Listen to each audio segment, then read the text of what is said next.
This week we're speaking to Joshua Harrison on his recent paper on butterflies. So Joshua Harrison, thank you for joining us. Could you give us a quick summary of the paper, please? Sure. So typically when people think of a plant species, we think of them, the individuals within that species, as being ecologically equivalent. So for instance, if you go out into a forest and you're looking at the red oak trees, you might assume that one red oak tree is not too much different from another.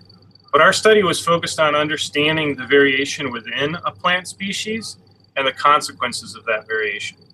And in particular, we were looking at the relationship between alfalfa and a little blue butterfly called the Melissa blue.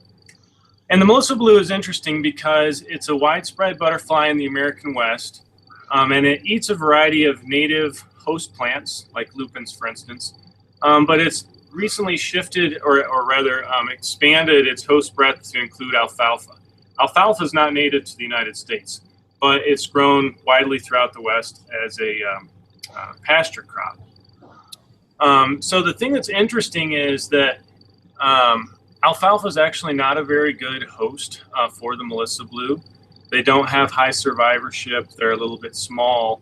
And the other thing that's interesting is when you look across the region, some patches of alfalfa are colonized by the Melissa blue and some aren't.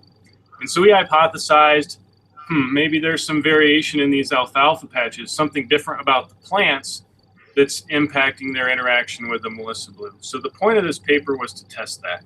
And what we did is we went out to a handful of different alfalfa patches, and we collected tissue from each of those and examined a few different plant traits. So we looked at plant population genetic structure. We looked at the phytochemistry within the plants.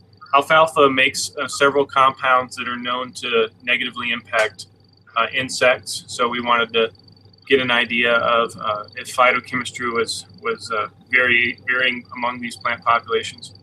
And then foliar protein as well, to get an idea of how nutritious the plants were. Then we reared caterpillars on each of those populations. And what we found was pretty dramatic. We found really dramatic variation in how good these plants were for the caterpillars. And the most remarkable case, we had two alfalfa patches that were just a few miles apart. So you might expect them to be pretty similar, right? But one alfalfa patch was nearly fatal. We only had one caterpillar make it out of 60 caterpillars. And the other alfalfa patch provided high survivorship. And we saw this variation across all the alfalfa patches that we surveyed. We also did an oviposition preference test with this. And what that means is we took an adult female butterfly and we put her in a little arena with different sprigs from the alfalfa patches and let her choose where to lay her eggs.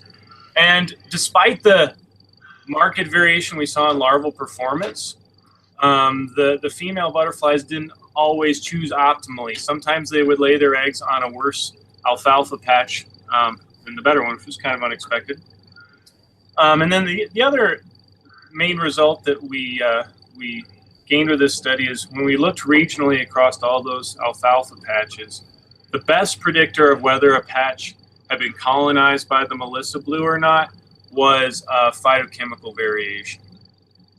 So in sum, our study does a good job of showing that variation among plant populations, so intraspecific variation in plants, really matters for the organisms that interact with those plants. So is this a result you'd expect to see in other species, or do you think it's only going to be seen in the Melissa blue butterflies? That's a great question. I think it'll be seen in many other plant species as well. So we know now that plants vary tremendously within a taxon.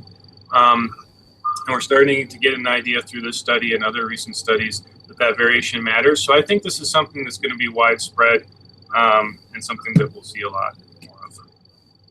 And do you think this work can be used for conservation purposes? Definitely. So typically in restoration ecology, and I've done restoration ecology myself, you source plants from a nursery, and the plants you get back may be of a single genotype or at least few genotypes. So there's low variation in the plants that you're going to install in an ecosystem to try to restore it. And what our study shows and what other studies that are in the literature show are that variation within a plant taxon really matters for facilitating biodiversity within the system you're trying to restore. So as restoration ecologists, we need to really start thinking about planting for variation as opposed to just getting a single genotype and planting that in a system. And so what's next for the research?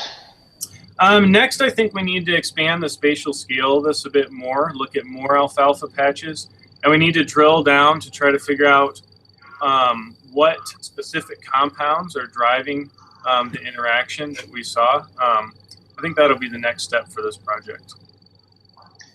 It's really interesting. Thank you so much for joining us. Thanks. Okay, we're going to put a link to the paper below and also a link to your website. Great, thank you. Thank you again for joining.